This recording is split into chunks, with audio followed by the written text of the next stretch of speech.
how did you get involved, if you can remember the first moment or the first contact that anybody made with you regarding Area 51 and S4 and all that stuff over here? Well, this is the reason why I brought up the jet car initially. That day, in June '82, the front page of the Los Alamos Monitor newspaper had a picture of me and the jet car on it. And on the flip side of the front page, there's an announcement there that Edward Teller, father of the hydrogen bomb, was going to be giving a lecture down at one of the lecture halls at the lab. And I was anxious to hear the lecture, so thinking there were going to be lots of people there, I got there really early, because at the time I was still working for the lab. Right. Or was it? Now I'm trying to remember. Boy, I was still working for it. But in either case, I got to the lecture hall real early.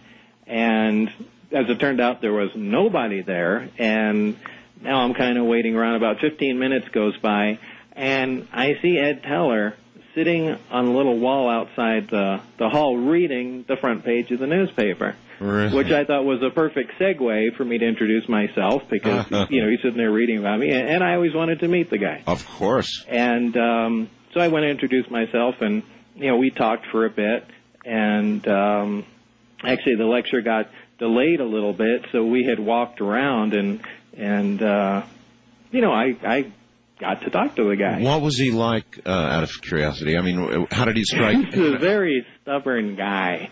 Stubborn? Yeah, and it's a feeling you get speaking to most of the older scientists and physicists at almost every lab I've seen.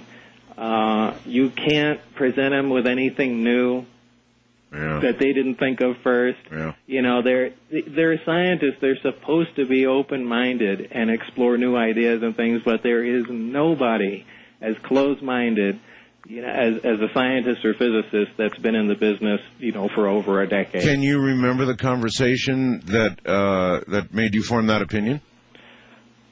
No, this is an opinion not just based on him, but based on the other scientists and physicists that I've worked with. I mean, they all act exactly the same. Oh, and you caught the same drift from him. Yeah, identical. And anyway, I got to see the lecture, and, time passed. And actually, as time went on, I moved out of Los Alamos and moved to Las Vegas. And after some time there, involved in other businesses, I kind of missed being back in the mainstream science field, and started sending out resumes. EG&G, and I wonder who else was around there at the time. But people might not know, EG&G is, I think they're a contractor for Area 51, for the test site. For the test site, right. And they're EG&G Measurements. In fact, those are the guys that, in fact, Edinger, who's the E in EG&G, is the guy, I think, that invented the xenon flash bulb, or high-speed flash photography, something like that. Because EG&G started out as the company that came up with a way to photograph the atomic tests, which was really difficult. And it's anyway, big flash, be very hard to photograph. Yeah, very high speed, and they wanted to actually see the fireball expanding as it cracks the case and moves apart, and you're talking over 1 million frames a second. Wow. And they came up with some fantastic cameras. In fact, I was just told the other day by a movie studio executive that all those old cameras found their way into most of the motion picture companies now, and they use them for special effects, all those atomic bomb cameras. Yeah, we get a lot of scientific advance from defense, if you wish to call it that, and the defense industry. Of course, they develop the latest stuff, I guess, so that's not a surprise. So you applied to EG&G. I'd sent a resume to everywhere that was in driving distance. Now, there wasn't a whole lot in Las Vegas, but, I gave it a shot. And what I also did was I sent one to Dr. Teller. who was at Livermore at that time. Hoping he'd remember you, I'm sure. Right, and I referenced our meeting and so on and so forth. And, any suggestions, just pass them along. And I believe it wasn't too long after that that I got a call from EG&G. Really? Now, at that time, EG&G was located at McCarran Airport. Okay. It was EG&G Special Projects, and for the people who lived in Las Vegas a long time, they remember that. They've since moved it behind the fence at Nellis Air Force Base. Okay. And they said to you what? They told me to come down for an interview. I did, and apparently this was under the recommendation of Dr. Teller, which was fantastic. Of course. And did you know that, by the way, at the time? I think I found that out after, if I recall. Okay. So in this interview, what were they?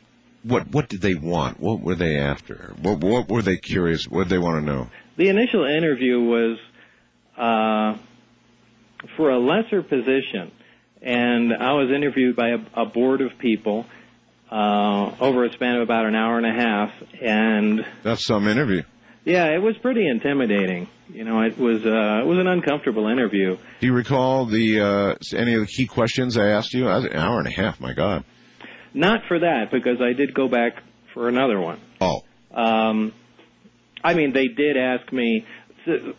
One of the strange things I found about it was that they weren't asking me that many technical questions. They were asking me questions about my demeanor, about what I do under stress. If I get all angry, do I start throwing screwdrivers and things around? And which was kind of weird.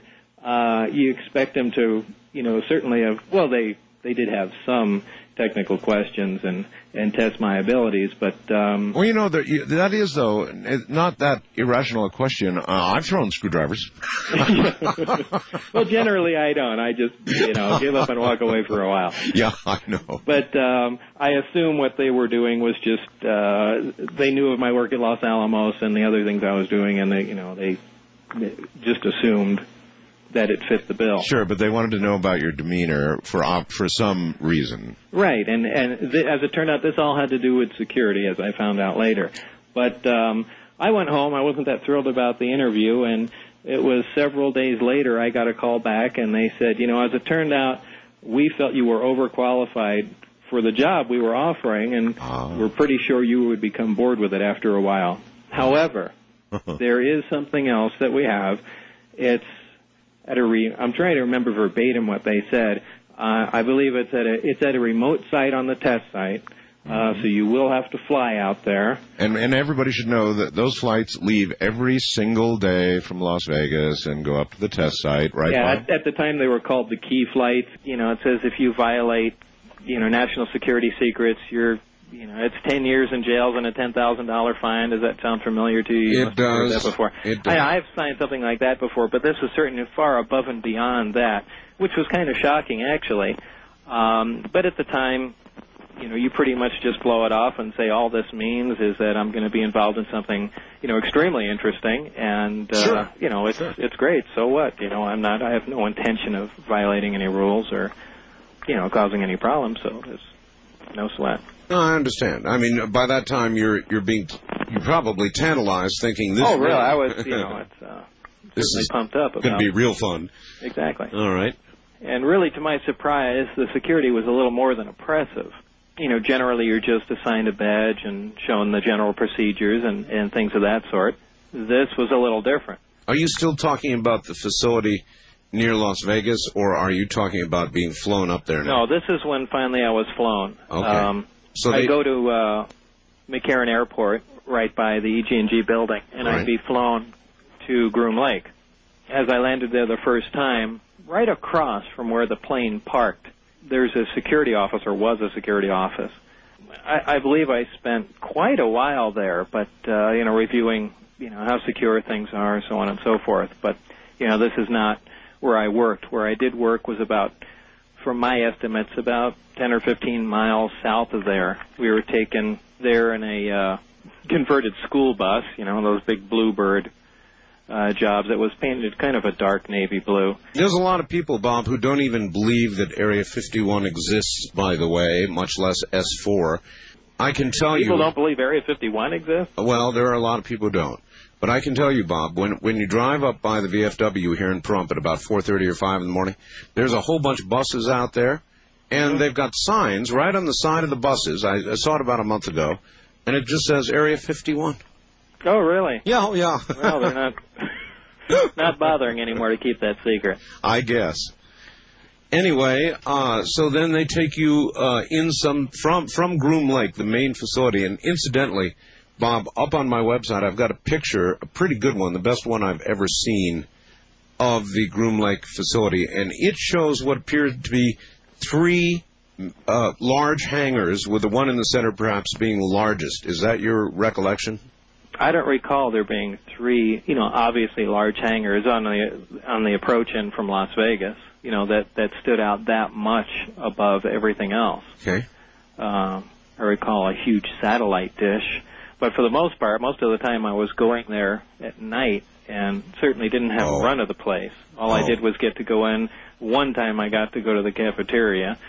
Other than that, it was merely a stop, toward S4. But did you ever see anything unusual at all, Groom Lake? The thing I did see that was unusual was some sort of advanced rocket or jet plane.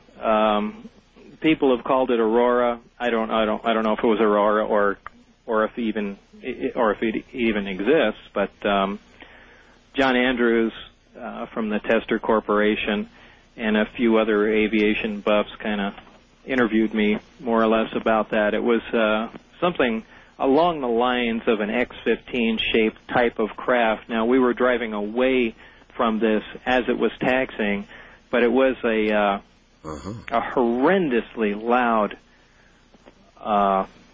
tearing sound that the engines made.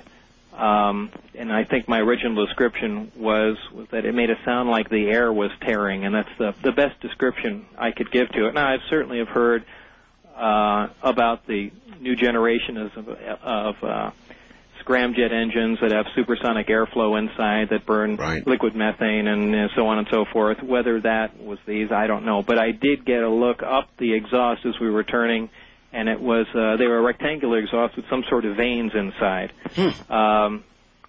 That's all the information I can give, and what it was, I don't know. But that was the strangest thing I ever saw. Do you recall the general shape of the aircraft? Was it close to what we would call a lifting body?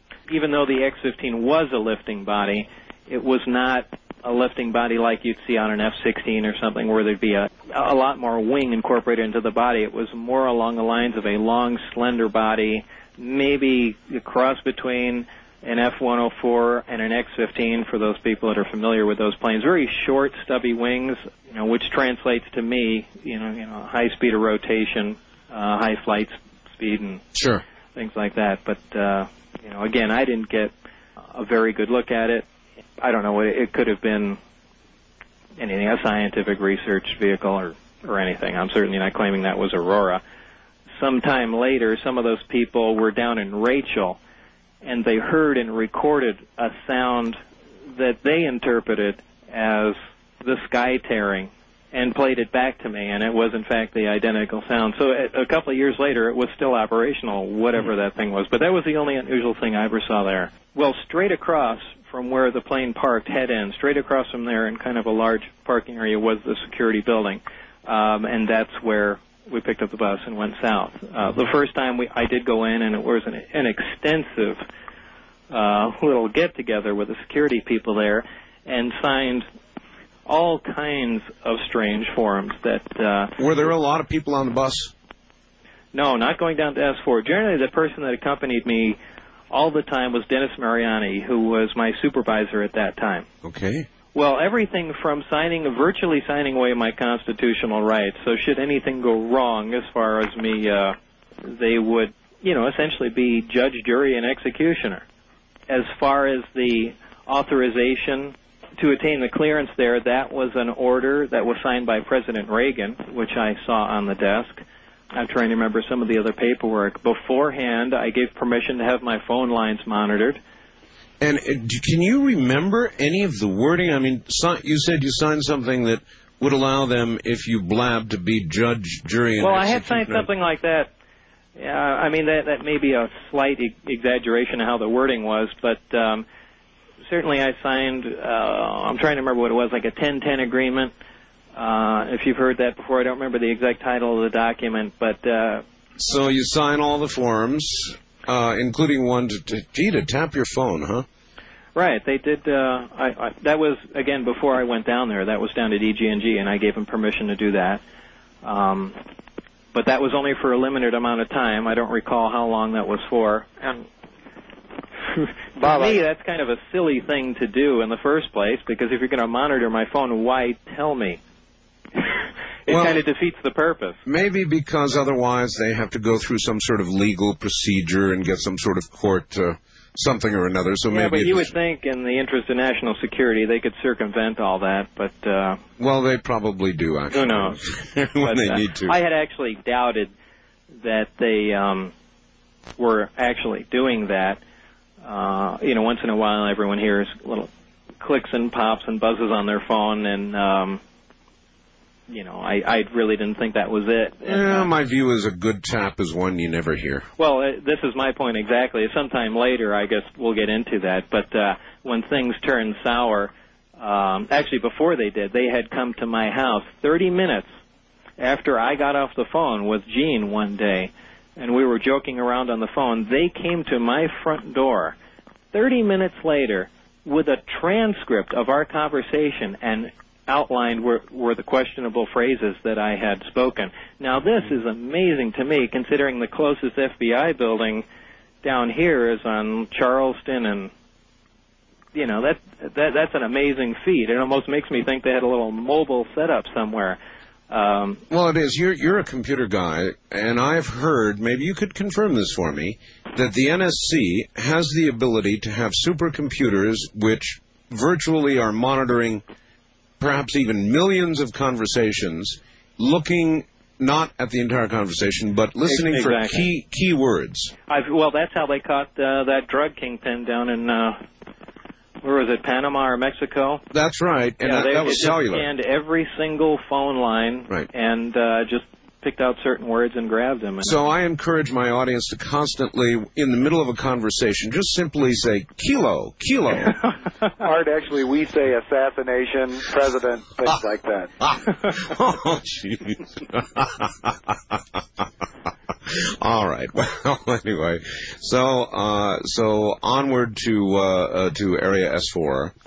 I guess is it a paved road or a bumpy little ride? That's quite a bumpy little ride. It's a dirt road down there, follows along the base of the mountain, and coming up to the facility, it's right off of Papoose Dry Lake Bed. Mm-hmm. And there's a small mountain range on the side, and built right into the side of the mountain is the installation itself, the S4 installation, and it's composed of hangar doors around one side, and then I believe on the on the south-facing side, there's is the main entrance into the facility.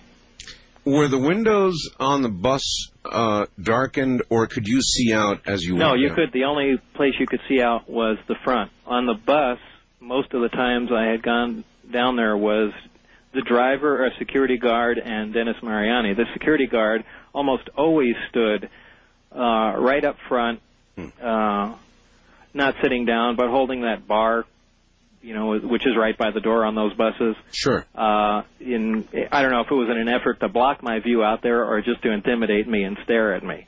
But that's how he rode the entire trip down there. So it was always difficult to see exactly where we were. And what was in between. Right. Well, there's really nothing in between. It's pretty much desert. Dennis Mariani, who was he? He was my supervisor. What his exact position was pretty much unclear to me. He's a stocky guy, smokes a cigar, kind of very military-looking, short blonde hair. It's about the best I could describe him. Maybe, late 30s, early 40s. Not gregarious, more security-like? Yes. So I really don't know what his exact function was in the world. But he didn't wear a military uniform, though, did he, Bob? No, he didn't. Clothes. Right, civilian. But you can kind of tell military guys. Yeah, just by the way they look. And the way they comport themselves and so forth and so on. But, again, this is my guesstimation of what this guy was about. Was he your constant shadow? Was he with you all the time? For the most part, until I learned how things operated there. I guess I shouldn't jump ahead that far yet.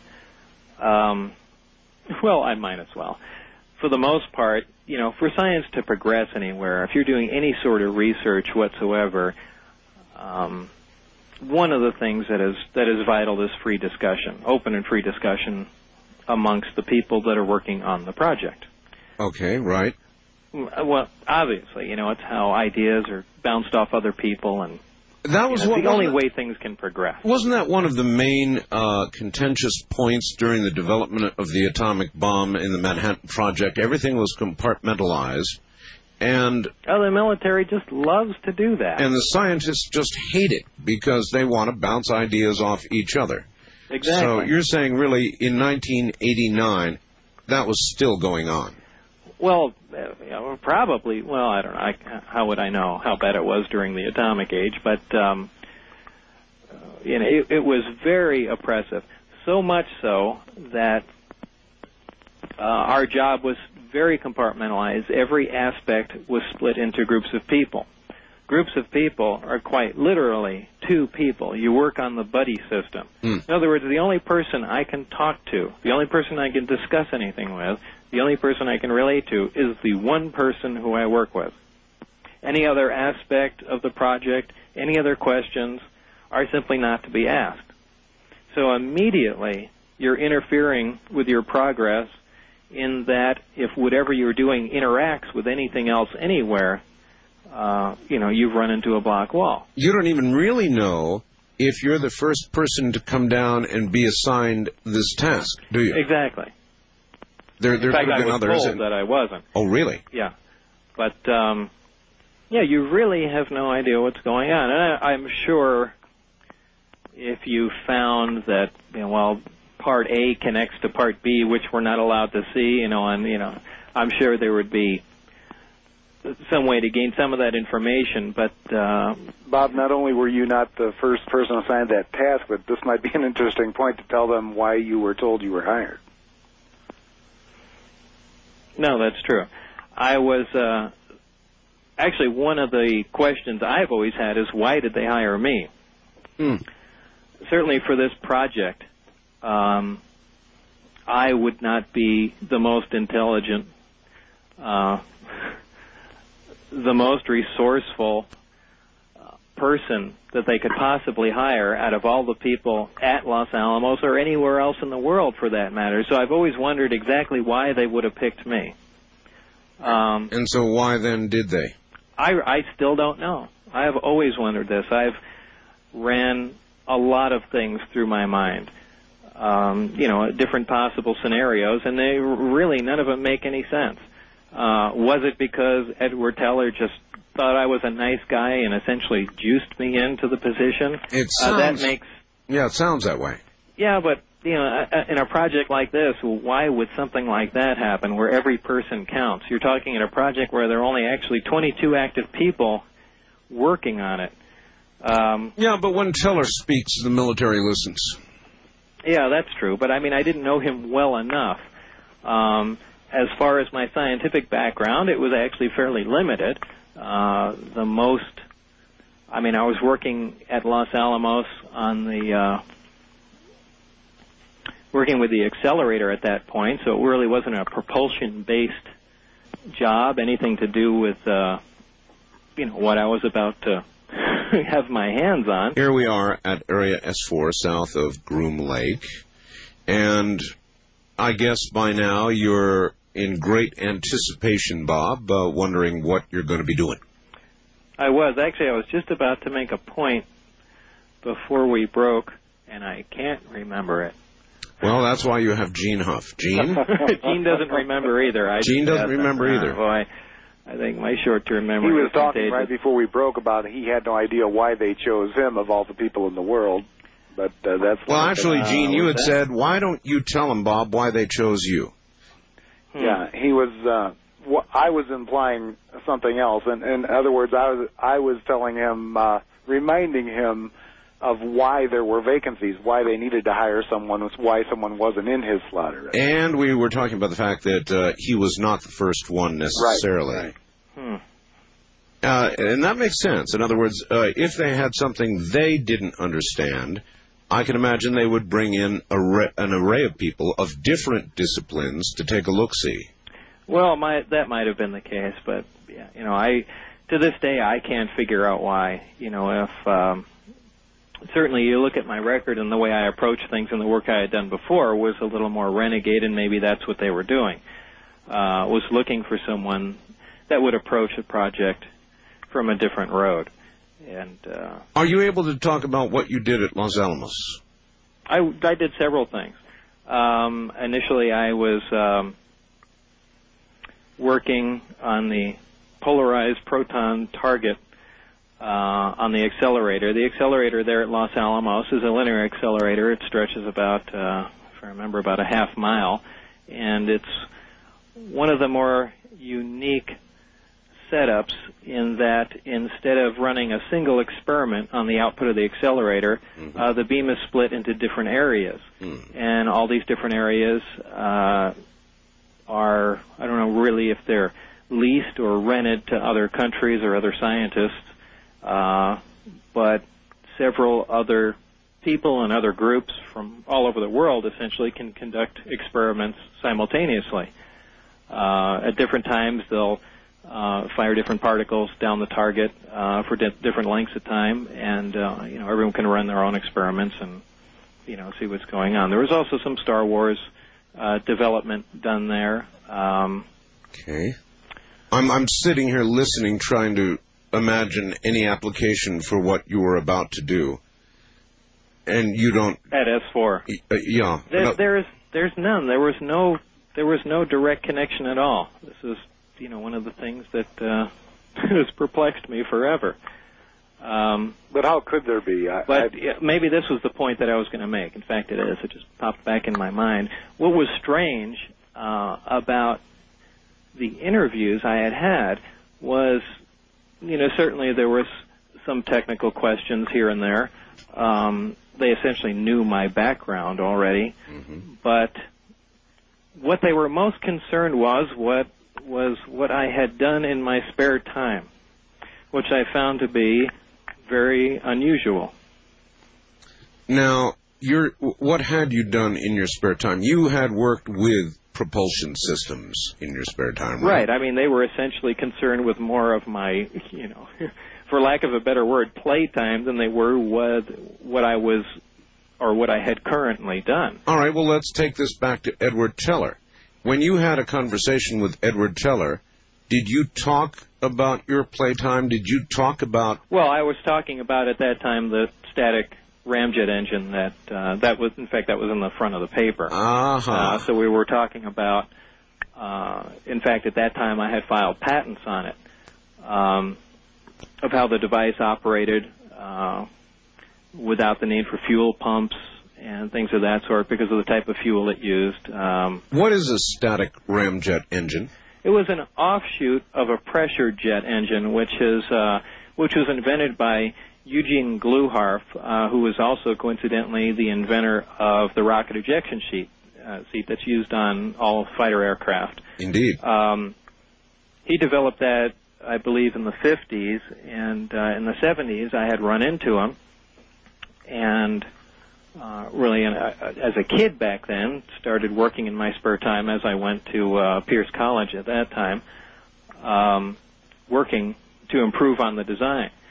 I came off with an offshoot of the design, which was a little more complicated, but produced a lot more thrust. The basic design of the engine is it has no moving parts at all. One property of propane is that it sticks to hot metal, This eliminates all the needs for flame holders and things of that sort inside the engine, which makes it more complicated. I'm trying to think of a couple other points about it. But it was a pretty different design as far as jet engines go. And with the changes I made, it was essentially a different type of engine. And after I had gone past the development of it on a test stand, I built a slightly larger one and installed it in the back of a car. And it was a convenient mobile test setup, as opposed, well, and additionally, it was something kind of interesting to play around with in the desert. Sure. Which is where the whole article came from in the newspaper. But all right, well, then I think you've answered your own question. But someone playing around with jet engines really doesn't qualify him or her to work on something of extraterrestrial origin. No, but then again, who does have qualifications to go work on something? Well, there's a point. There's a point. So I can understand, and here's how I would, based on what you said, I'll bet here's what happened. The article in the paper, the conversation with Edward Teller, and probably his suggestion, which probably amounts to more of an order, that you'd be a good person, kind of a rebel, to go take a look at the stuff they had at Area S4. That would be my best guess. That's a pretty good guess. What do you think, Gene? I agree. I think that Edward Teller's word carried all of the weight in the world, and I also agree with you that who would have a background, who would be qualified to work on a gravity propulsion system and an antimatter reactor and the things Bob later ran into. And Bob's a comprehensive problem solver, has a background in physics and electronics and in propulsion, and I can understand why they'd hire him. Well, yeah, if you're going to go, if you really have extraterrestrial craft and you're trying to figure out what makes them go, then you're going to go find somebody who works out of the box. In other words, is a bit of a rebel and kind of works out of the normal box and experiments and tinkers and is interested in propulsion. That's the kind of person you're going to go for, because there's nobody out there with specific qualifications for that job. Yeah, obviously. In addition to probably other considerations of a psychological profile and, Yeah, that they were also very concerned with. Your psychological profile? Yeah, they were concerned with how I handle stress. In fact, I remember one of the questions was, have you ever thrown tools around in the lab or anything to that effect? And I thought these were very strange questions for what what we were talking about. But in either case, I got the job and wound up there. But haven't you ever thrown tools? No, actually, I haven't. I have. I've kicked radios, too. One all the way across the room, put my foot through it. Anyway, so then you seem qualified in most every way, as much as one could be qualified for that. So here you come to S4, and were you immediately led into this area where these craft were? No, absolutely not. In fact, the first day there, I went in, and I think my first stop was to go to the medical office there. I believe there was a nurse in there. I'm pretty sure that was my first stop, and I had to go through a series of what I was told were allergen tests. Allergen tests? Yeah. They took my arm and drew a little graph on it and pricked each little area in my arm with different little needles. No kidding. And, in fact, I was not permitted back to work, I think, for 2 weeks until there was a reaction, or if there was to be a reaction, with any of the substances they put on my skin. And they said, we're working with some extremely exotic materials here that we're not all that familiar with, and we want to know if there's going to be any problem with it. And I said, well, that's, again, odd, but acceptable. And I was also given an injection there too, which was a wide spectrum. What did they call it? Antibiotic? No, it wasn't a wide spectrum antibiotic. It was a wide spectrum something or other. It's always good to know what they're shooting you with. Yeah. I thought, now, I mean, there have been so many, I'm sure, which we'll get into later, so many ridiculous stories, offshoots of what actually had happened to me. People said, oh, well, they injected you with Thorazine or so on, or this was the memory drug that wiped out your memory so you could only remember back and forth, and, so on and so forth. But, I'm pretty sure that wasn't the case. This was, they were mainly concerned about the, here you're dealing with actual extraterrestrial materials. And if we're going to be crawling around on them, taking things apart and having contact with them, they imagine they want to make sure that the people working on it are fairly safe. Well, that, in one hand, weighed against the fact that, don't forget, the United States government fed fallout to people from time to time. You bet. And, did other strange things.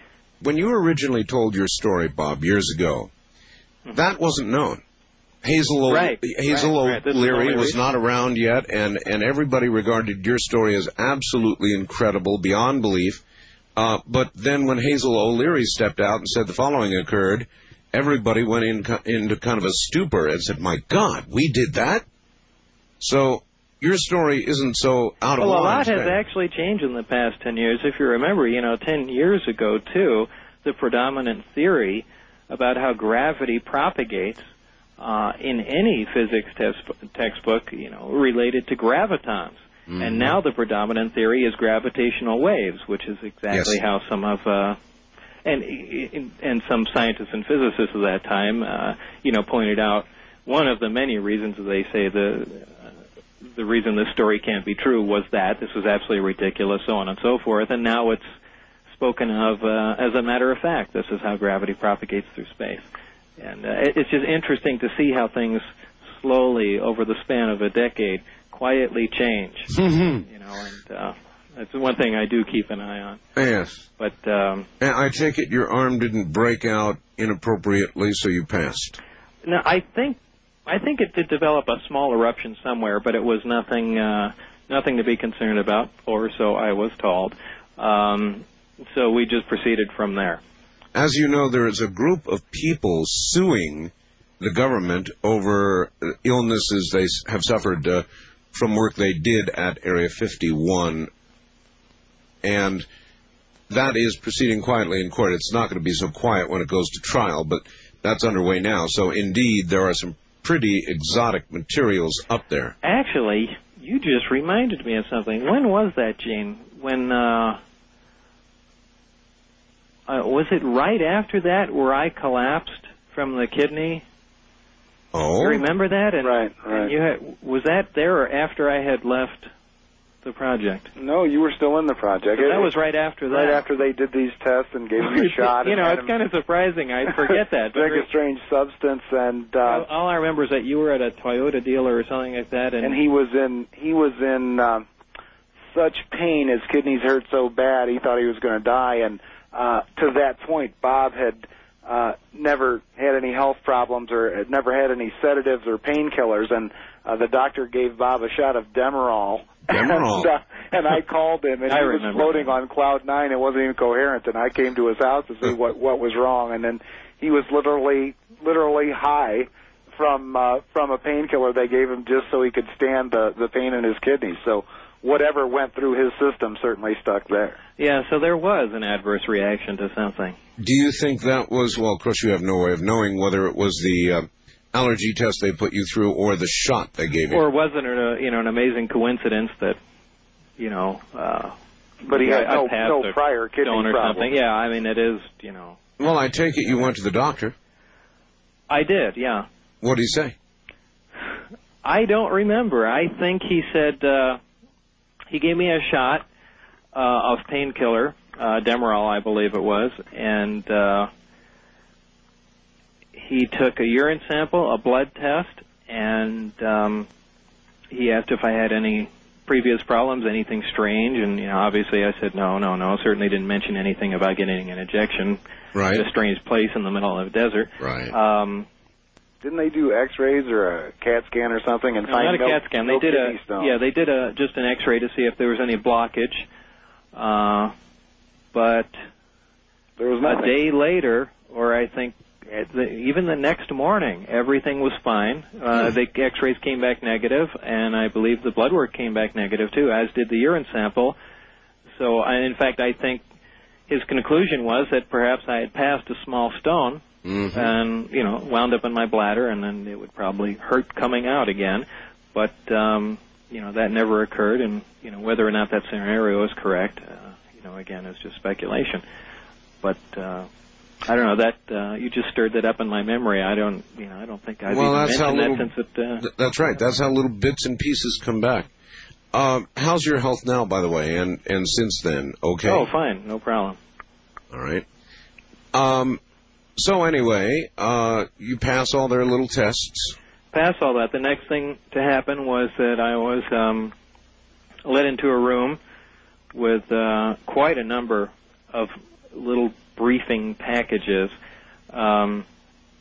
briefing papers, or these range from 2 pages to about 5 pages, little folders with different aspects of the project that I was working on. This was, I believe, the part of the first day and the second day that I was working there. So they just sat you down at a table and had you begin to read about... Yeah, what these were just basic overviews of what each group was doing, just essentially to give you knowledge of what the other facets of the project were about. A general overall knowledge. Right, had no specifics whatsoever, Figures. but if for instance, there was a group with metallurgy, so on and so forth. Here we are, you're in a little room with a bunch of briefing papers giving you more or less an outline, but not specifics of the work being done on... Actually, at that point, did they state what it was that was being worked on? Well, at this point, yeah. This is the first time I really knew exactly what I would be doing. And this is where it was stated that the project was essentially that of back engineering an extraterrestrial craft. That must be quite a line to read.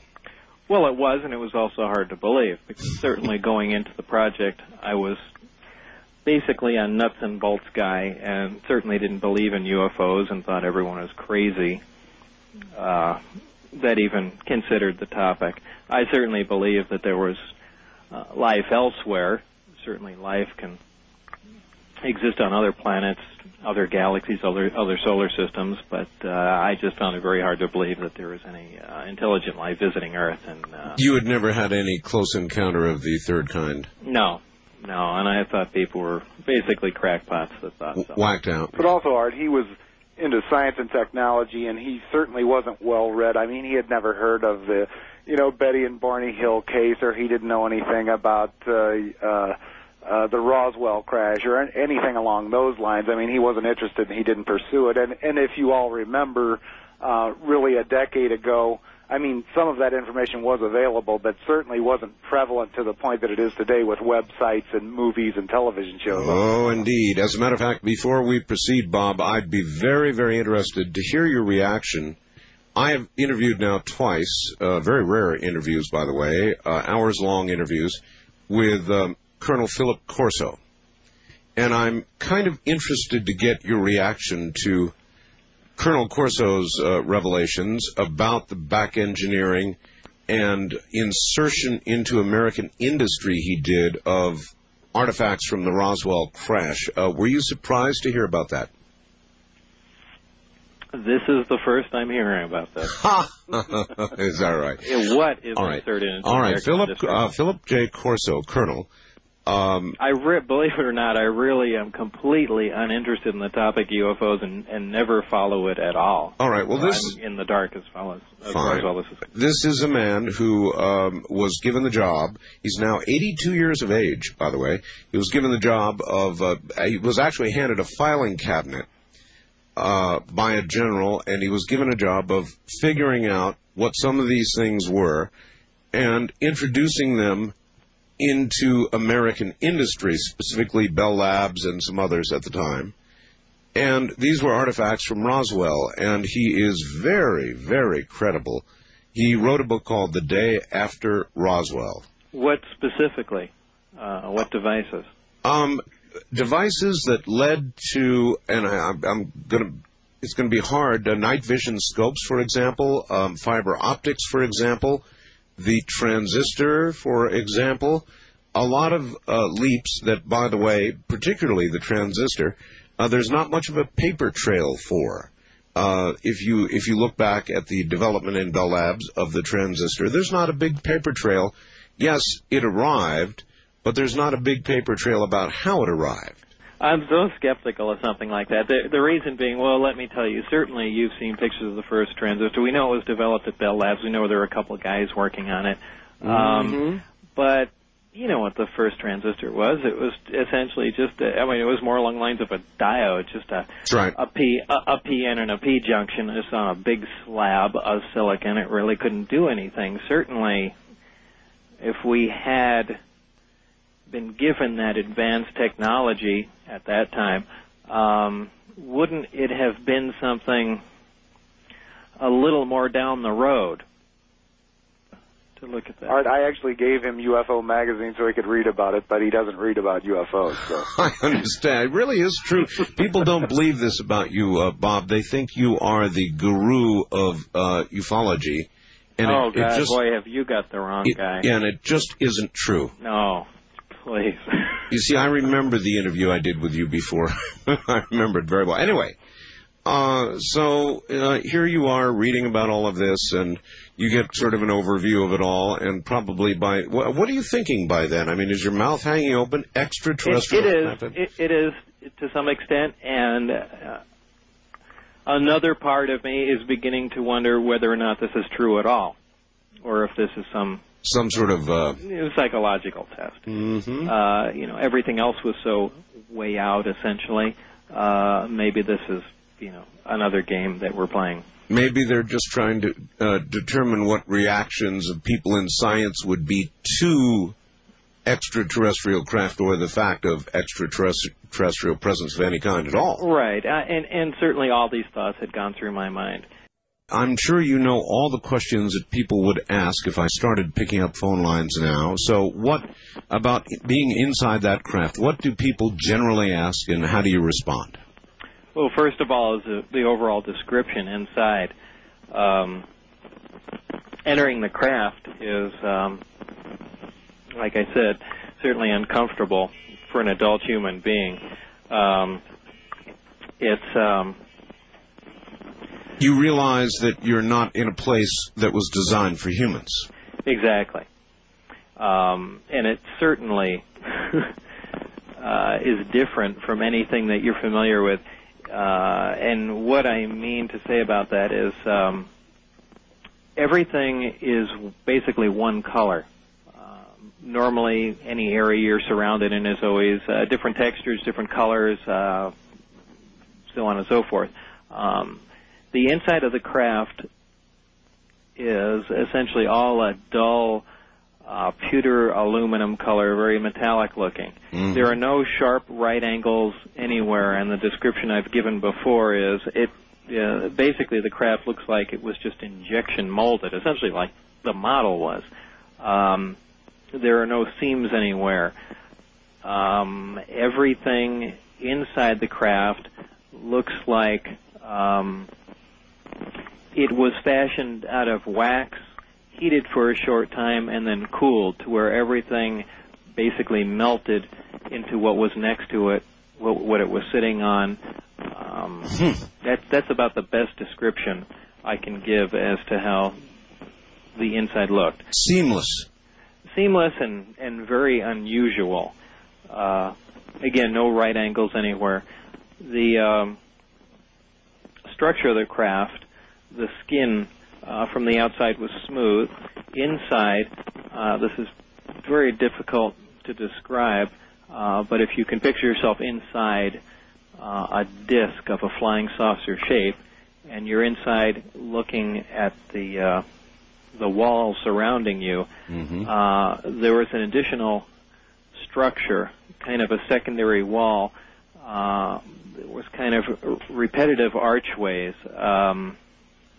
that looks like it was either for structural integrity or, as we later found out, something to do with the waveguide and the gravity amplifiers themselves. But if you have the box there you're looking at, you notice what I'm saying is kind of difficult.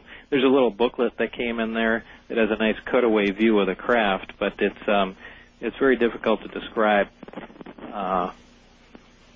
without drawing a picture or seeing something visual. There are 3 levels to the craft. When you enter into the main level, and that's basically what you see. As far as what's on the main level, well, first of all, the dimension of the craft is about 52 feet in diameter, about 16 feet high.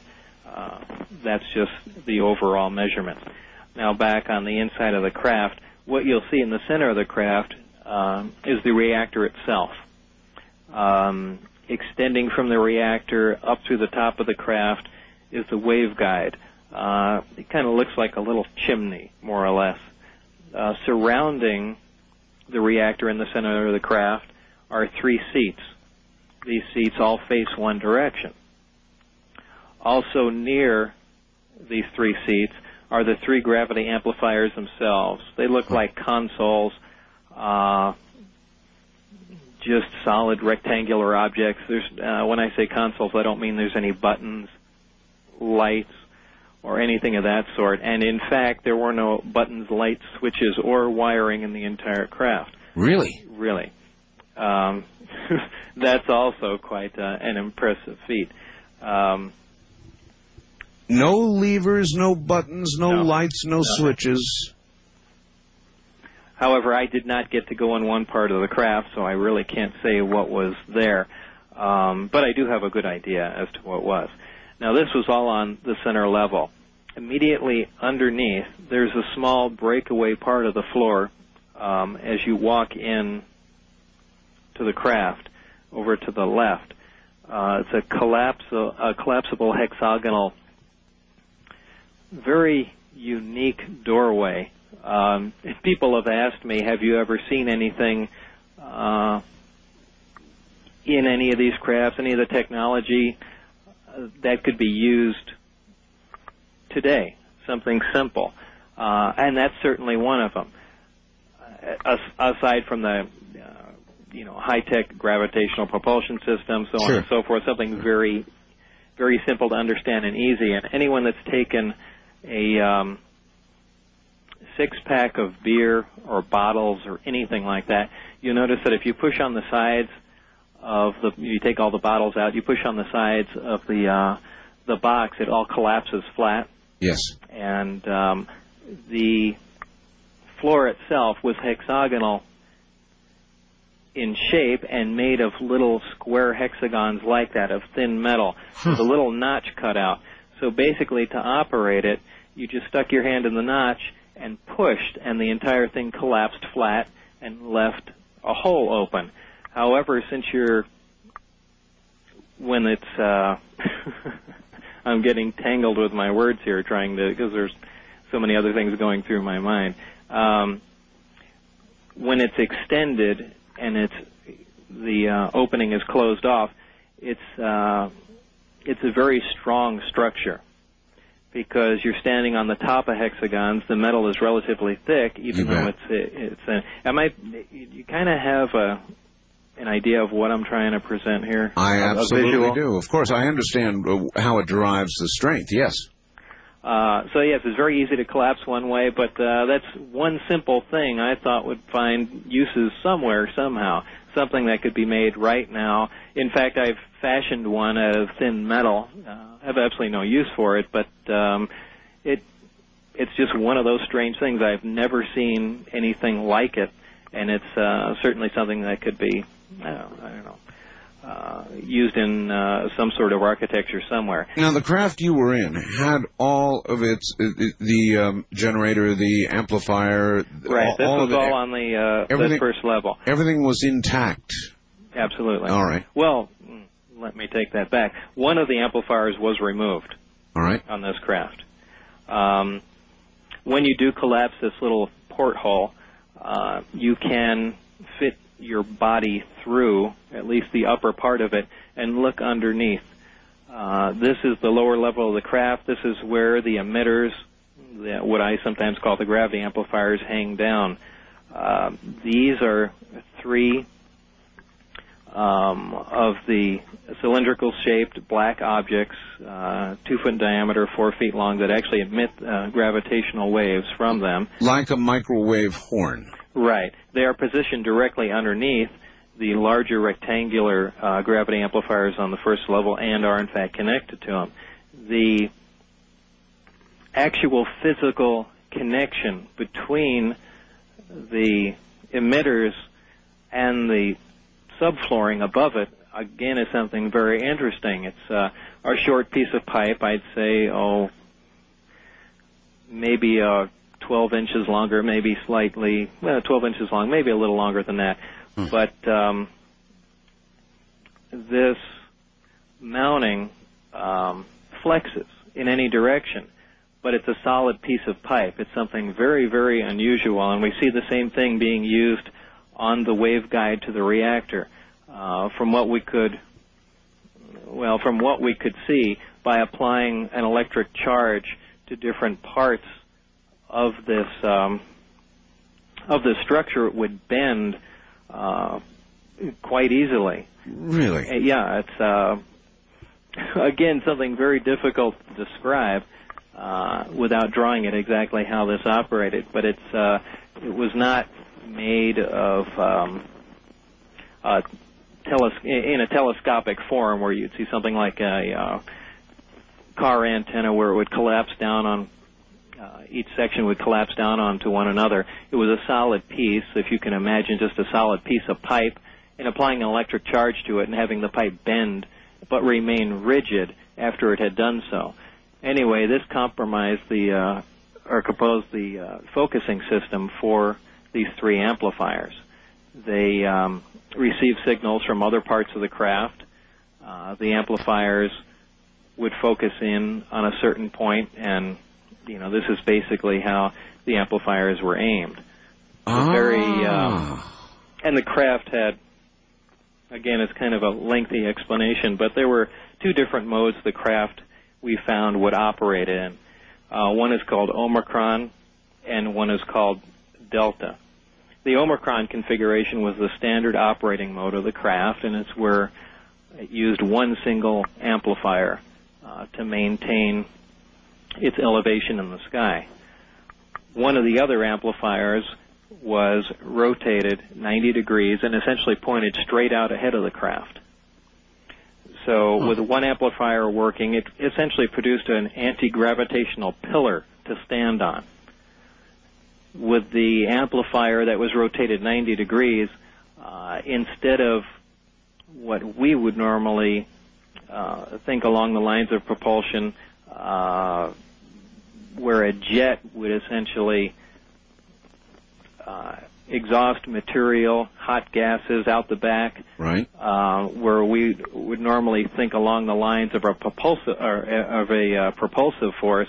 What the craft did was essentially create a distortion in front of it. A distortion, now. A gravitational distortion. Is that like sort of creating a well, in effect? Exactly. It would create a little distortion, a divot in time-space, if you want to call it that. A well is a good analogy, too, to where the craft would actually, this is kind of the low-performance mode, if you want to give it a name, but where the craft would actually continuously slide downhill. Yes. A very awkward, strange mode of propulsion. I mean, we have nothing that would even really relate to something like that. But it's kind of backwards, if you see what I'm saying. I do. The other mode of propulsion... And you, before we go to that, you would imagine this mode of propulsion to be used in what configuration? In other words, in an atmosphere, for example? In an atmosphere, just maneuvering around small objects. Source of gravity, probably near a planet or moon, would you say? I would imagine so, yeah. I don't think it would be used in space. There would be some, by definition of this mode, it requires some force some large amount of gravity to be acting on the craft, so you would have to be near some sort of gravitational body. All right. I would imagine as it was hovering around the ground, this is what would it... All right, makes sense. And then there was another mode. The other mode is the delta configuration, and this is how it normally travels through space and makes large jumps. The craft flies with the belly facing the direction you want to go, not as you would normally see the craft in a science fiction movie. Ah. The gravity amplifiers are all brought up to power, and they're focused on a single point. This point now becomes an area of intense gravitational distortion, many, many times more than what we were talking about before. And this is where the true warp drive comes into effect. This is where you actually bend, you begin to distort space and time. And instead of the craft actually flying, you're basically distorting the fabric of space around the craft and move without actually traveling. You're not moving in a linear... you're, if I'm visualizing this correctly, it's kind of like the other mode, except far more intense, and you're constantly moving toward this warp, or with this warp. I don't know which way to think about it. Well, you actually become part of the other space. It's a pretty wild concept, but something that really isn't unknown to us.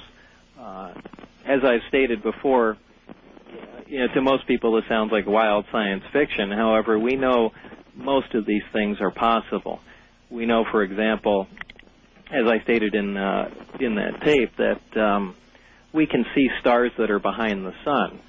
And the reason for that is the intense gravitational field of the sun bends not just light, but it bends space around the sun, and we can see some things behind it. We know that we know space, gravity, and time are all interrelated. We know this for a fact. We know that around areas of intense gravitational fields, time essentially slows down. I mean, it's certainly been theorized that if one was to orbit a black hole, an area of tremendous gravitational distortion of gravity will, for instance, that time would virtually stop. Right. So with all these things interacting, this is how you can travel a great distance with essentially no time elapsing. First of all, you're bending space towards you. By doing that, you're actually slowing time. Not to say that this is a time machine; it's just a byproduct. Whenever you produce a gravitational field, whenever you're around an intense gravitational field, time slows. It's just Bob, did you discern all of this yourself after long examination? Oh, no, this was... Okay, they gave you this then. Right. Mm-hmm. So then you're in the craft. Then your job, I guess, is to go back to the gravity amplifier and the rest of it that they've already got assembled and try and back-engineer the thing or try to make it work with materials that we have here on Earth. Is that correct? Basically so. Well, basically is to start at the very beginning and look at the reactor and try and see how from ground level the device operates. And this is where apparently I came in to the project. Gene, basically the silent one right now, sort of helping out as he can. Let's see, Bob. In the interest of time, because we could spend 10 hours with this. Perhaps not before you fell asleep, but... Well, we did make some coffee here. I detected I started rambling and not saying anything, so hopefully this will help. We are about 3 hours past my bedtime. I see. I appreciate it. The nation appreciates it. This really is an incredible story.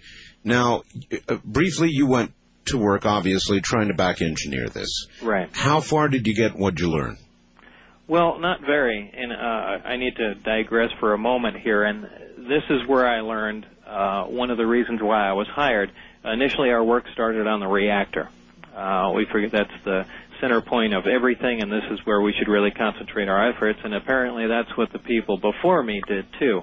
Apparently, there was an attempt to analyze the operation of one of these reactors, and I got to read the notes that the gentleman before me had left. there was a fatality, or actually 3 fatalities, if I remember, when they attempted to do this. For some reason, they attempted to get into the reactor while it was in operation under load, and it was never very clear in their notes as to why anyone decided to do that. However, again, in the interest of time, I'll cut this short, but they did attempt to do that. The reactor did explode, and the gentlemen were killed. I was to replace one of these people. Great. So this is... Did anybody at any point suggest that you go in? Oh, no. I think this is something... I think they reached a point of frustration, couldn't get anywhere, and, went on from there. Again, this didn't sound very sensible to me, but this was a story that was relayed to me, and just something I thought I'd pass along. Also, let me add one other point, too, that has really nothing to do with this, but we were also talking about static on the phone a few minutes ago. Yes. Coincidentally, earlier today, now I have no cordless phones in the house. I was on the phone with Jean, and my neighbor comes to the door and tells me that she can hear my conversation on the phone on her cordless phone. I found that kind of hard to believe, so I picked up her cordless phone and listened and could hear everything fine on mine. I mean, that's very unusual, to say the least. And Art, he called me, and I could literally hear his neighbor talking on a cordless phone in her house from my house. What you need, then, is a sweep of your house. Absolutely. Well, I called Sit and Tell, and they should be here tomorrow, too, but, what an odd coincidence that 10 years ago, I certainly haven't had any problems like this for a long time, but that is pretty unusual. Anyway, back to what we were talking about. Sure. 3 who went down before you, 3 who died, so there you are. What do you do? Well, basically followed in their footsteps up to that point. What we did find was that the reactor operated, at least the lower part of the reactor, the base plate, operated like a little cyclotron. And in fact, the first cyclotrons were almost exactly that size. They accelerated particles to a high speed in a circular fashion along this base plate. The particles were then diverted by electrical and magnetic fields up into a target area, which is what was inside the domed part of the reactor. These, and this is now where we get into some exotic material. One of the elements we identified in the reactor, we then found, again, we had identified an element, a super heavy element, one that doesn't naturally occur on Earth, and certainly one that we haven't synthesized. This element was identified as 115. Now, normally, the higher level elements, the ones that we have produced in accelerators, decay in a fairly short time. In this case, what we were seeing was a stable element, one that was not undergoing any radioactive decay, which is very unusual. However, again, this is something that science and chemists have already theorized, that there should be an island, essentially an island of stability for elements around the 114, 115, 116 area. However, we certainly haven't been able to produce anything that high up on the periodic chart, but apparently, this is what we were observing. How much of this element 115 was available? 200. Well, there were 223 grams in the craft, in the reactor. 223 grams. I heard a story, I think it may have been from John Lear, that, and this jumps us way ahead, but that you somehow got some of element 115 out of that area. Is that true? I really don't want to comment on that. All right, I didn't think so. John didn't want to say much about it either, but that was rumor. We'll let it stand as a rumor. All right, so Element 115, something that we don't have yet. I think we have progressed a little bit up the scale, but we're certainly not at 115. Where are we now? What is our... I believe the last isolated was 112. 112. And yep. most of the more recent work has been done in Darmstadt, Germany. All right. In fact, I believe their plan to produce element 116 is coming up next. I think they plan on. I think it was californium and calcium or something. Do you remember that, Gene? Yes. I think they were going to fuse curium with calcium, and they were going to end up with element 116, which they then thought would decay in a chain of unknown nuclides and see where the island of stability actually settled. But they are very close to attempting to pierce that island of stability and seeing what's going to happen. However, producing one or two atoms of it really isn't going to let them determine how the substance is going to react, but at least they're there. They're almost to the point now where they can begin to look at some of these exotic substances. Right. There are a lot of people waiting to see if they can perform any experiments or find this, gravity A that Bob alludes to. But really, when you read, and I'm certainly a lay person, when you read on these, for instance, the website for the Lab for Heavy Ion Research in Darmstadt, Germany, you can see that they actually detect these atoms when they make them, and getting an atom or two, it doesn't put them anywhere near having a quantity of it that you could hold in your hand and actually study for any macro scale type effect. You bet. Bob, how long were you then at S4 doing your work? It was from December of 88 to April of 89. December of 88 to April of 89. Okay. What went wrong? When did the whole thing begin to go to sour, and why? Boy, there's a long story.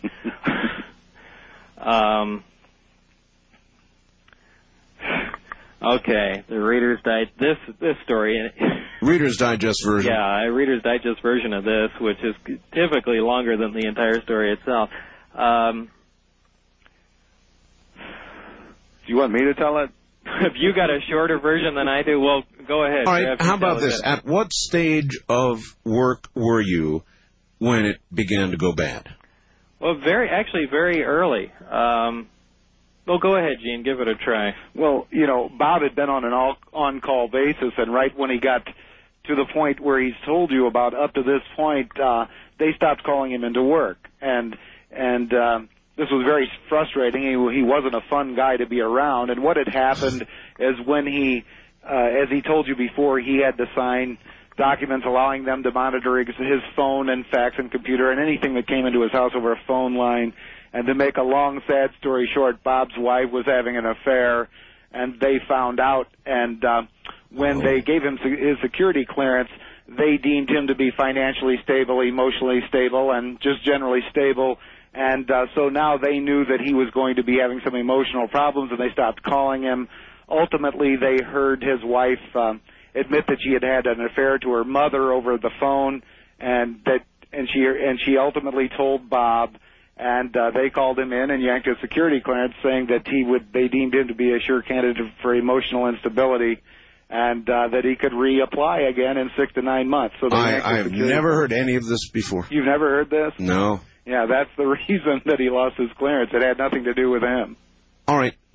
Well, you had signed all these papers, Bob. What motivated you to go public? I mean, that's weird in itself. I mean, why did you go public? Surely you had to worry about your life, you had to worry about your career, and I don't know whether it's everybody knows, but you were virtually, the modern term is erased. Your educational records were erased. A lot of the work you did in New Mexico was erased, save for one little mistake. I think your name was and still is recorded in a phone book, isn't it? Right. For the most part, for the most part, everything was. What was it they missed? Where was that? A phone book where? That was, it was an old phone book in Los Alamos. Los Alamos. However, certainly they couldn't erase the, as I mentioned at the beginning of our conversation, the newspaper article at that time clearly stated on the front page of the local Los Alamos newspaper that I was a physicist working in Los Alamos labs. Yes. So, they certainly couldn't go back and make that disappear. But they made a lot disappear, didn't they? Yeah. However, Art, they did lie to begin with. As you know, George Knapp, for your listeners, is at that point in time was a news anchor for the CBS affiliate here in Las Vegas. Channel 8. Yes, and he had extensive correspondence with Los Alamos as well as Kirk Meyer, which was one of the subcontractors that Bob worked for. And they all denied. Kirk Meyer did say he was issued a Z number, which was a number required to be an employee and to get a paycheck. But none of them had said that they retained records that far back. And at this point in time, it was only, 5 or 6 years earlier. It wasn't, 10 years like it is now. And that they didn't retain any records at all. And George gave them numerous chances. He said, "Are you sure you have no record of Bob Lazar?" He asked Kirk Meyer, "Are you sure you have no record of Bob Lazar?" Mm-hmm. They denied. And then that's when Bob came up with the Los Alamos phone book with his name and station number in there. And then also he had a copy of the Los Alamos newspaper from 1982. And how did they react to that? Well, we're also talking about two people. When I was initially hired on, I was hired on via a headhunter, essentially, for Los Alamos. Sure. And I worked, like I said, the initial time you work for anyone in a secure job, you have that time before your clearance goes through, and that's when I worked for Kirk Meyer, and then later became hired on directly at Los Alamos. However, both people, either quote-unquote lost their records or just flatly denied the existence of me even working there. Well, what pushed you to go public? What pushed me to go public essentially was fear. Fear of what? Fear of death? Fear of prosecution? Fear of Well, just fear in general. I imagine you can add them all together, and that was essentially what I was feeling at the time. At that time, I had nothing other than what I had said to anybody. For the most part, if I suddenly disappeared off the face of the earth, nobody would have noticed. Well, not only would nobody would have noticed, I certainly have friends and family that would miss me, but no one would have known exactly what happened. And people disappear all the time. Right. Well, especially in Las Vegas. So I at least wanted to get what was going on out in the open. And I believe it worked very well. It was essentially a pushback against all the force that was leaning on me. Where if I thought if I just went on in a subdued fashion on television and maybe just said a little bit, and just kind of gave a little shove back, they would lay off. And it was a big gamble, but it worked exactly the way I wanted it to. Also, Art, at this point, when he was trying to show those around him what was going on, is when he took people like me and his wife and John Lear out to the BLM land outside of Area 51, and we actually saw one of the discs tested in the sky. Now, Bob did this after he told us the story. After he was in trouble and in fear for his life, he told those around him the story, and obviously we were a little apprehensive when a friend said, we thought he was just working in some project for the government. None of us really cared what he was doing. And, so he wanted to prove that, not that we thought he was lying, but it's still an outrageous story to tell your wife and friends and say, oh, by the way, I'm working on flying saucers. Sure, and John has told me the story of the trip up to Area 51, and there is video to support your claim as well. Right. Plenty of video. when the screenplay that you are now developing that is going to tell this whole story, Gene, when will this be manifested into something that we can go out and watch at the movies? Well, I don't think Steven Spielberg could tell you that. The fact is, the first movie deal, literally the president of the studio came to meet Bob and said, I'm going to make this movie. Do you want to help or not? Yeah, and 5 years later, that movie's still not on the screen, so I would not be so bold as to give a date, but these people do seem serious, and if they could wave a magic wand, they'd like to have it on the screen in the summer or fall of 1998, but I mean, who knows? Well, the atmosphere for it now, after the way the genre has been going, has got to be just right. Well, they say that if a mediocre movie like Men in Black, and we all had hoped Men in Black would be great, but it was kind of mediocre. It did $230 million just here in the United States, so I would say that's more than encouraging. Bob, are you going to act at all in the movie? Well, but actually, I don't want them to make the movie. You don't? No. Really? Why not? Well, you really haven't been. He's afraid they'll make it outrageous and won't stick to the storyline. Well, the problem, Art. Well, no, he's probably right, by the way. They will, Well, you have to. When you sign a contract for a movie deal, you have to sign, you have to sign away every right. I mean, they could turn it into anything they want. And so Bob has kept it close to the vest and restricts what they can portray. They can't portray any live aliens. And I don't know. By the time it's over, you'll have little guys going, yak, yak, yak, yak, yak, yak, yak. Well, not with my name on it. Steven Seagal will be fighting them with a machine gun, probably. Take me back to way before S4 and before Area 51 and all the rest of it, and just tell me something about yourself. I mean, how did you get interested in the things you're interested in that eventuated in your getting that job? How did you get to be who you are? I wonder how far I should go back. I guess at one point, I had moved to New Mexico in the early 80s, okay. And that was to take on a job with Los Alamos National Lab. What kind of work? Well, that was physics. That was with at the Los Alamos Mason Physics Facility, which now has a different name. Okay. It's been quite a while ago. But at the time, we were running experiments on their linear accelerator there, and really looking into the basic makeup of matter. That's pretty exciting. That's pretty exciting work. Period. Oh, it was fantastic. It was a lot of fun working there. A very strange town to live in, but I enjoyed it quite a bit.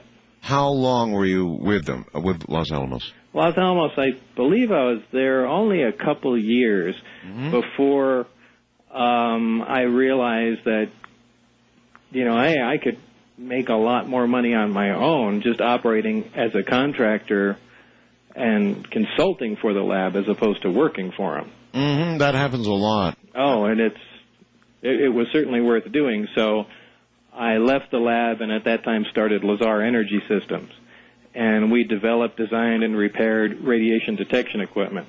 Radiation detection equipment? Mm-hmm. Specifically alpha radiation detection, which is the type of particles given off by plutonium. And Los Alamos, making bombs and that sort of thing, has a lot of plutonium laying around, so they want to be able to detect even minute particles that may cling to clothing, so on and so forth. So in other words, this was a sort of a protective detective device.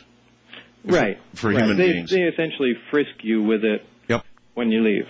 It also scans the floors and cars as they leave, too. Was that a pretty good business to be in? It was fantastic. Huh. It was absolutely fantastic at the time. And we were awarded a government contract about 4 years in a row, and things were great. Well, I did still go down to the lab a lot because I knew people there, and one day there was a local Los Alamos newspaper called The Monitor. Right. And, at the time I was building all kinds of strange projects and was really into building things with jet engines in them and built... Really? Yeah, race cars, and I even built a little Honda passenger car that had a jet engine in it. Jet engine? Yeah. In a car? Well, how does that work, Bob? How does a jet engine in a car work? I mean, there's this famous myth of the the guy who plowed himself into a mountain with some jets. I mean, how does a jet... That was a JATO rocket. That JATO rocket, that's right. it, yeah. Yeah, it's a famous urban legend. It is. But in real life, how in God's name do you... In real life, this was, I think it was, I don't remember the year, a 1980 something or other Honda Civic, which had the engine up front. Right. And in the back I installed a jet engine. So you could drive the car around normally, and then push a lever and the license plate would open up, exposing the nozzle to the jet. You could fire that up and take off at high speed. And they had put that on, I think it's the June 82 front page of the Monitor newspaper. And what kind of jet engine was that? Do you recall? It's a pressure jet engine, which is kind of it's a jet engine with no moving parts at all. Right. And you know, if you know how jet engines, turbojet engines, and the like work, I do. Generally, that's real confusing because you need some moving parts in there to make things go. That's right. And it's not a ramjet, and ramjets need to be moving at extremely high speed before they can produce thrust. But this is kind of a strange hybrid, and it produces thrust statically without it moving. That's really cool. How much thrust, do you know? That was about 2,000 pounds. 2,000 pounds. For a 1,600-pound car, that was... Yeah, oh yeah. So in other words, you're already moving at like, what, 50, 60 miles an hour when you let go? Yeah, exactly. And then what? Well, and then you better hold on. Yeah, well, how fast? I mean, it takes you from 60 to what? 212 was the fastest we ever had that car going. 212 miles an hour? Yeah. You out your mind. Where were you driving these things? The high-speed run was done at El Mirage Dry Lake in California. And the car was pretty much retired after that because it was a unibody construction and the whole car started pretty much bending from all the forces. What? But, I mean, the only reason I brought up the whole jet car thing was that... you were the driver, right? Right. Did you have a death wish? No, that kind of stuff isn't dangerous if you know what you're doing. Well, I mean, for example, the car had shaken apart during, maximum thrust. Yeah, but it didn't. Well, right, it didn't, but it bent itself up pretty well, huh? Yeah, that was kind of expected. I know that you have a car that I remember when we interviewed before. You had built a car that runs on hydrogen, also, right? Yeah, that was a 1978 Trans Am, and in fact, I entered that in an alternate fuels contest, which was a race at that time from Woodland Hills to California to Kitt Peak, Arizona, and it drove nonstop there on one tank of fuel. Well, that's interesting because that's a long time ago, and now all of a sudden President Bush is saying we are going to begin moving toward a hydrogen economy. Well, we should. I mean, it's the perfect fuel. In fact, I was just talking to my girlfriend the other day saying I think I'm going to go ahead and convert our existing car over. Really? And I kind of miss making my own fuel. I mean, it's essentially free. Okay, but here's the question, and I talked to a lot of people about this, Bob. Right now, I think the oil companies imagine hydrogen is fine because, they'll use fossil fuels to put the hydrogen, to create the hydrogen, get it in the cells. You still have to use energy to make energy, right? However, there are other ways. Now, of course, the oil companies and the gas companies want you to crack hydrogen from methane or some other hydrocarbon fuel. Absolutely. And that's ridiculous. You're defeating the whole purpose of using hydrogen. Water is H2O. Yeah. Now, every school kid knows you take a glass of water, add just a drop of salt in there to get the ions moving around, and take a 12-volt battery and put the positive and negative leads in there. You see one lead let off a little bit of bubbles, and the other lead lets off twice as much bubbles. Well, the lead with twice as much bubbles is the H2, and the O2 is coming off the other one. So just running a little electricity through water gives you a flammable gas.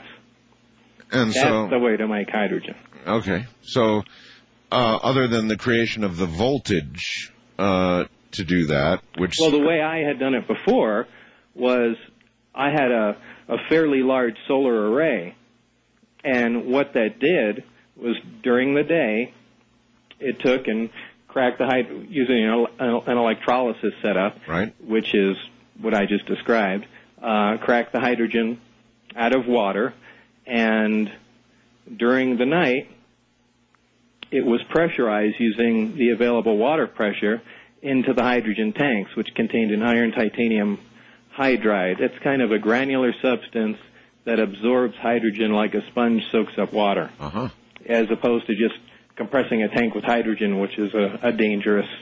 I was about to ask you, in this process, is there a danger? No, once it's chemically stored in the hydride, you can shoot incendiary bullets at the tank, and it just does nothing but smolder. But the gas itself could be dangerous. Yeah, but the tank only produces as much gas as the car needs at the time. Gotcha. The way the setup that I came up with is that the car radiator fluid heats an outer jacket on the tank, and when the hydride heats up, it evolves hydrogen, and it gets into the carburetor. So there's never more than the volume of hydrogen that fits in the tube from the tank to the carburetor or fuel injection system. So it was a very safe system. All right. What about the car itself? The performance of the car compared to a piston engine. What was the performance like? We're talking about the hydrogen car or the jet? Oh, no, the jet. I can imagine that. no, the hydrogen car. The hydrogen car. It is a piston car, and the beauty of the system is you can convert any existing piston car to run on hydrogen. Yes, but you just need to retard the timing because hydrogen burns so much faster. The flame front just flashes through the cylinders and it'll cause detonation or knocking. But with a couple minor modifications, any car can run on it, and you do lose a little horsepower because there's a difference between spraying a flammable gas in there as opposed to having, a liquid hydrocarbon with all that carbon energy in there. Well, when you say a little, how much real difference in performance? Well, I lost a significant amount in the Trans Am, and probably I believe the car was 220 horsepower, and I think I was down to about 150 running on hydrogen. Oh, but still usable then. Oh, yeah, you weren't following electric cars by any means. Well, that's pretty good. That's damn good, actually.